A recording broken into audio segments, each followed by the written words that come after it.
السلام عند ربهم وهو وليهم بما كانوا يعملون.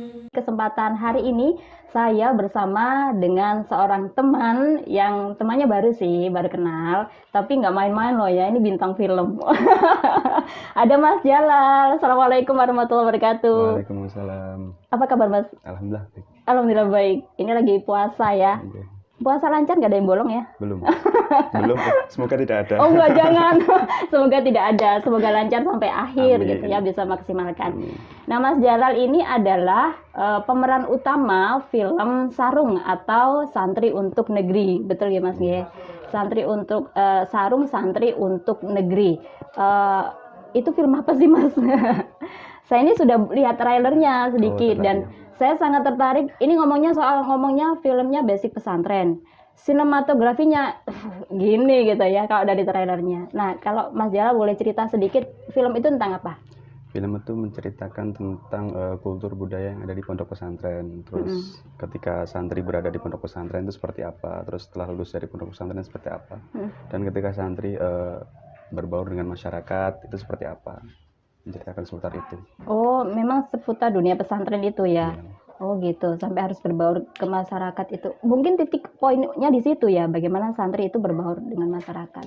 Nah, kalau nanti juga kita akan ngobrol sama Mas Grantika Pujianto ya. Ini sutradaranya film Sarung untuk Santri untuk negeri. Sarung Santri untuk Negeri gitu ya. Nah, kalau untuk Mas Jalal ini aku pengen tahu, gimana sih proses dulu terpilih menjadi pemeran utama? Ini jangan-jangan poin utamanya karena gantengnya ini. Bukan. Terus terang, saya itu juga bingung dengan Mas Grantika. Maksudnya apa pertimbangan Mas Grantika memilih saya sebagai pemeran sentral dalam film Sarung? Dulu itu kan saya masih menempuh studi di IAIN Tulungagung. Terus waktu itu juga saya sebagai bendahara di IPNU cabang Kabupaten Blitar. Nah, waktu saya di Tulungagung, saya ditelepon sama ketua saya, Rijal Kamil Tawazwan. Itu bilang gini, Ben, kamu digoleki wong, kamu dicari orang. Siapa? Wes pokok temonono. Dino iki jam sakmene ning kene. Intinya temui hari ini jam sekian di sini. Akhirnya saya temui sesuai dengan keterangan. Nah, setelah itu saya kan belum tahu orangnya. Saya tunggu lama gitu orangnya kan biasa kan molor. Tidak lama kemudian terus beliau datang. Di situ di warung kopi kan ngobrol kenalan, beliau langsung menyampaikan ide gagasannya ingin membuat sebuah karya berupa film. Terus akhirnya itu Mas Grantika waktu itu? Mas Grantika, iya. Okay. Selain itu juga menawarkan untuk bermain dalam film tersebut. Tapi waktu itu saya belum bisa memutuskan karena kalau saya kan mau bagaimanapun tergantung bagaimana dawuh ibu. Akhirnya saya pulang, matur izin. Dan waktu itu yang pertama kali itu ibu belum mengizinkan. Kesannya tidak mboten bareng, nggak boleh. Akhirnya saya WA Mas Grantika, Mas sepurane aku nggak iso soalnya belum dapat izin. Tahu mboten dulu ibu itu tidak memberikan izin kira-kira karena apa? Mungkin karena khawatir kalau mengganggu studi terus mengganggu keseharian dan lain sebagainya. Terus akhirnya waktu itu saya ketemu sama ketua IPP Bu Zulia. Saya diumprengi. Apa itu diumprengi? Diumprengi itu apa ya? Itu bahasa Blitar ya Mas? Iya. Oh. Di apa? Ini dikasih tahu kalau gimana sih kamu itu dikasih kesempatan kok nggak kamu ambil gitu. Akhirnya kula mandel mawon soalnya kan nggih berdasarkan penyampaian itu. Akhirnya saya pulang di rumah kebetulan ada kakak saya, Mas Irsyad Fahmi. Waktu itu saya iseng ngobrol sama Mas Fahmi, Mas, lek pomo aku jadi aktor ndek film ya opo menurut sampean? Nggak apa-apa, sampean ambil aja peluang itu. Hitung-hitung buat belajar, nambah pengalaman. Sopo sih sutradarane Mas Grantika Pujianto? Oh Mas Grantika, aku kenal iku, sama nambahnya nggak apa-apa. Nah kebetulan di situ ada ibu. Terus pun ibu, ya wes nggak apa-apa. Yang penting nggak ganggu kewajiban sampean. Nah akhirnya pulau ngabari Mas Grantika, Mas pemerannya sudah ada yang ngambil belum? Ya sudah saya ambil. Jam siang kira-kira jam 12 ngabari. Jam 3 itu langsung diajak naik Gunung Kelut, muncak ke Gunung Kelut. Ya, ambil syuting. gambar, iya. Oh gitu. Mas, ya sudah saya ambil, terus ya sudah nanti kita mendaki ke Gunung Kelut. Waktu itu Oh. tanggal 15 Agustus 2019 muncak. Jadi pertama kali pengalaman muncak ya itu diajak Mas Grantika itu. Dan Oh. saya sebelumnya belum pernah naik Belum gunung. pernah ya? Oh, jadi Agustus 2019. Iya. Oh, saya kok baca beberapa referensi itu apa ini film ini proses pengerjaannya cukup panjang gitu ya. Iya, Sampai benar. kemarin kan di launchingnya tanggal 31 Januari Iya. 2021 ya. Berarti kan mundur 4 tahunan gitu. 4 tahun atau berapa sih? 2019 sampai 7 Januari 2021. Oh, mulai startnya 2019 itu Iya. ya berarti. Oh, gitu. Baru selesai kemarin, Januari. Oh, iya. Jadi Agustus itu muncak pertama kali langsung syuting langsung gitu syuting, ya. iya. Oh, gitu. Langsung shoot. Emang itu setting awalnya dimulai dari situ ya? Iya, soalnya momen karena memang waktu itu kan momennya 17 Agustus dan di puncak itu kan ada upacara. Ya mungkin Mas Grantika ingin mengambil momen itu. Akhirnya tanggal 15 puncak. Di Gunung Kelut pun itu 3 hari 2 malam. Muncak itu 2 kali. Pertama muncak, nyampe puncak kabut, karena kabut gak bisa ngambil gambar, akhirnya turun lagi. Besoknya muncak lagi, ya ampun. Oh gitu, untuk mendapatkan hasil view-nya itu ya, gambar visualisasinya. Itu berapa orang yang ikut muncak itu? Banyak. Mas Jalal, Pak Gran, Riza,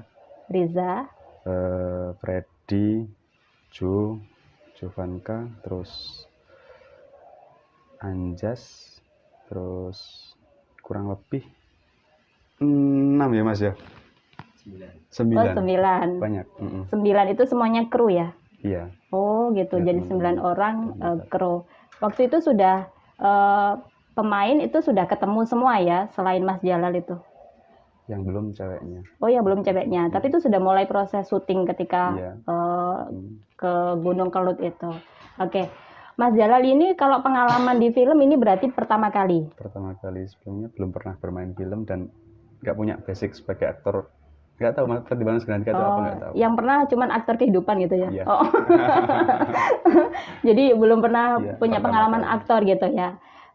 Nah biasanya kan perlu apa ya? Perlu proses latihan atau mendalami karena mungkin karena belum pernah kan, harus membaca naskah bagaimana kemudian itu memasukkan pada diri, internalisasi kemudian diperankan gitu ya. Nah itu ada kesulitan boten, dan bagaimana caranya yang dilakukan oleh Mas Jalal? Yang saya lakukan ya, saya itu paling bandel kalau di film Sarung itu, karena saya seringkali apa istilahnya nggak setuju sama Mas Grantika. Saya langsung tanya intinya bagaimana, apa yang perlu saya sampaikan gitu. Jadi naskah itu cuma apa ya, sebagai acuan, nggak sepenuhnya seperti naskah, improve, yang banyak improve.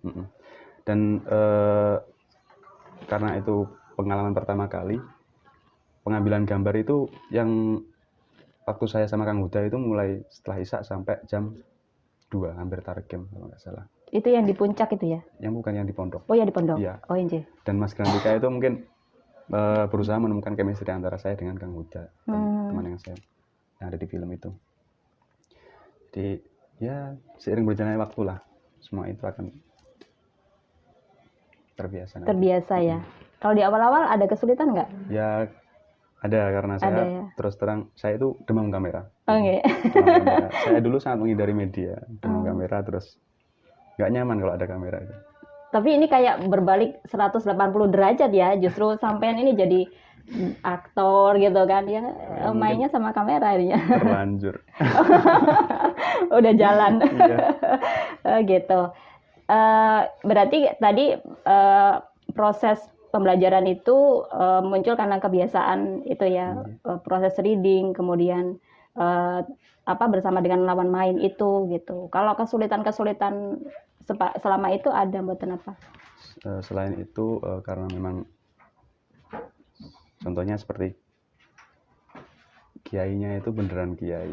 Oh nggih. Terus selain itu di lapangan pun itu banyak sekali kendala-kendala mungkin.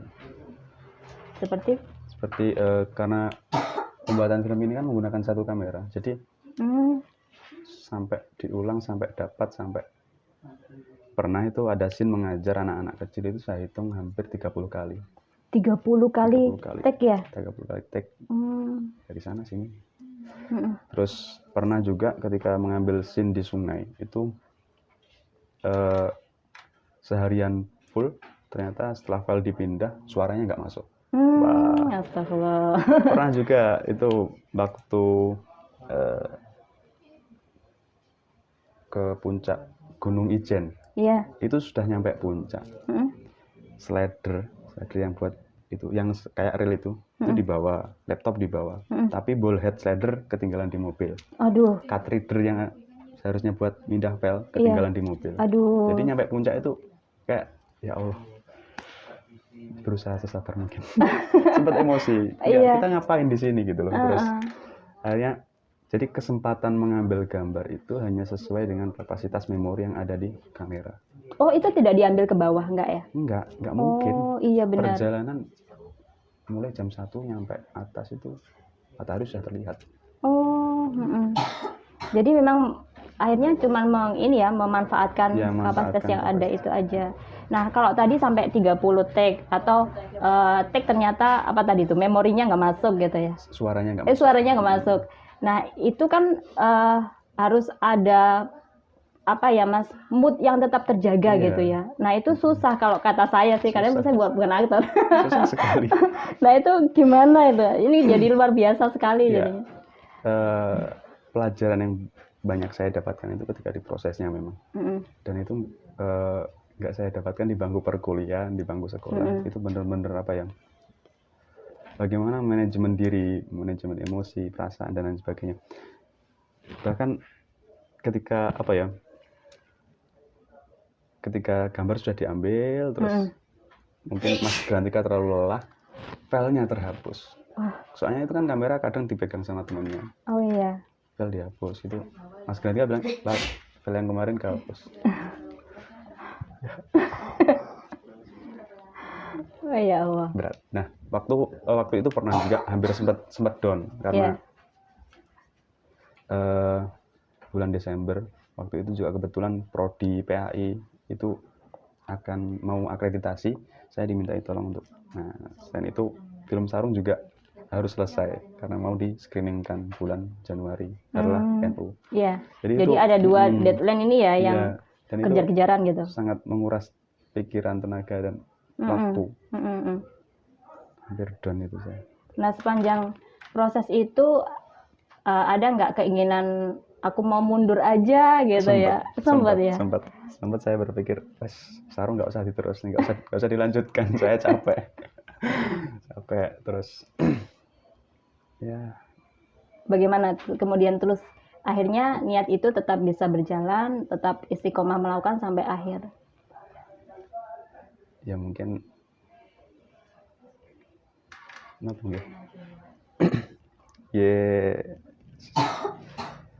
Motivasi saya ya, jangan mulai sesuatu yang tak ingin kau selesaikan dan jangan lari dari sesuatu yang belum kau selesaikan. Gitu. Nah, akhirnya ya sudah. Berpegang dari prinsip itu ya, akhirnya bisa kembali lanjut. Oke, kira-kira boleh sedikit dicuplikan biar kita tahu perannya Mas Jalal itu ceritanya kayak apa?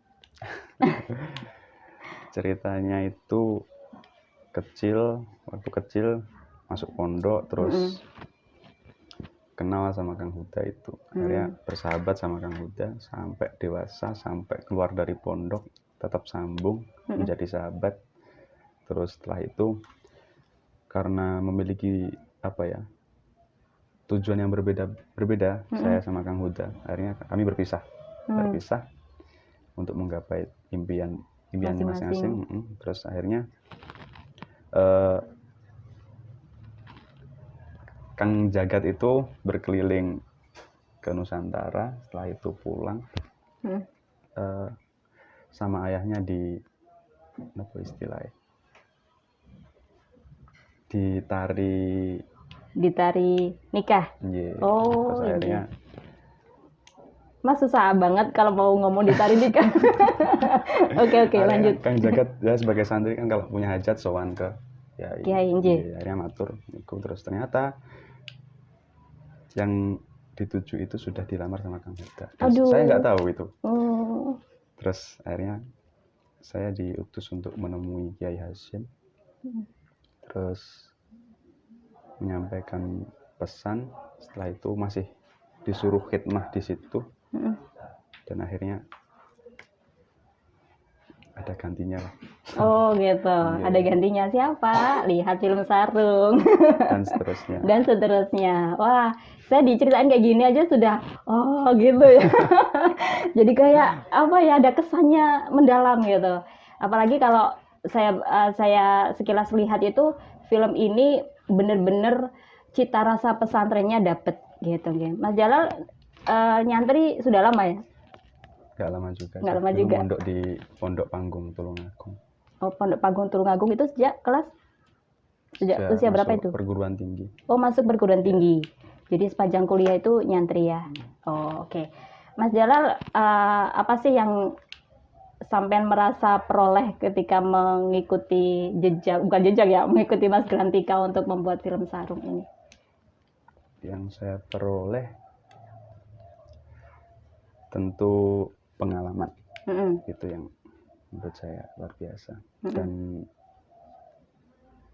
ya banyak sekali pelajaran yang tidak saya peroleh di perkuliahan, sekolahan, pondok. Dapatkan di sini. Benar-benar luar biasa bagi saya pribadi. Oke. Ada keinginan lagi nggak main film? Ini film pertama, sudah ada ancang-ancang mau main film kedua? Kalau prinsip saya derek nopo dawuh Ibu. Oh, Seandainya Ibu iya. mengizinkan, kalau tidak, saya tidak. Oh, ini. Sudah ada tawaran belum? Belum ya. Tapi insya Allah kalau ada nanti sesuai dengan izinnya Ibu. Saya tadi mau bilang gini, kalau mungkin awalnya memang agak tidak atau enggan untuk bersinggungan dengan kamera, tapi ending-endingnya dunianya berhubungan dengan kamera gitu. Oke, Mas Jalal, mungkin ada pesan yang ingin disampaikan untuk semuanya lah, seperti barangkali juga di bidang lain ya, ketika dapat kesempatan gitu, sesuatu yang itu baik, tapi Mas Jalal juga tadi ada beberapa alternatif cara sebelum memutuskan itu atau mengambil kesempatan itu. Mungkin ada yang juga ada orang lain punya kesempatan seperti itu gitu ya. Apa yang kiranya ingin disampaikan pesan itu? Jangan takut untuk mencoba, selama itu baik dan benar. Ya kita coba saja. Diambil aja. Ya diambil. Karena apa ya istilahnya, kesempatan itu tidak datang 2 kali. Dan waktu tidak akan bisa kembali.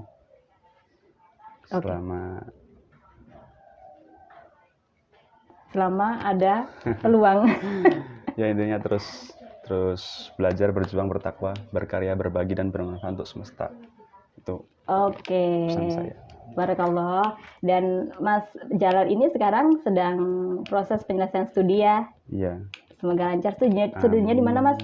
Di IAIN Tulungagung. Di IAIN Tulungagung. Dan sekarang sampai proses pengerjaan tugas akhir berupa tesis. Oh iya. Semoga lancar. Amin, amin ya robbal alamin. Semoga semuanya mengamini ya, dan bisa berjalan dengan lancar. Jadi ke depan ini masih mau fokus itu atau sudah ada rencana atau planning yang lain? Ya fokus itu dulu, fokus penyelesaian tesis. Oke, terima kasih. Kita akhiri. Matur suwun sudah diberikan kesempatan untuk bisa ngobrol-ngobrol di channelnya Matumah Malayati. Semoga bermanfaat. Saya akhiri bersama dengan Mas Jalal. Wassalamualaikum warahmatullahi wabarakatuh. Waalaikumsalam warahmatullahi wabarakatuh.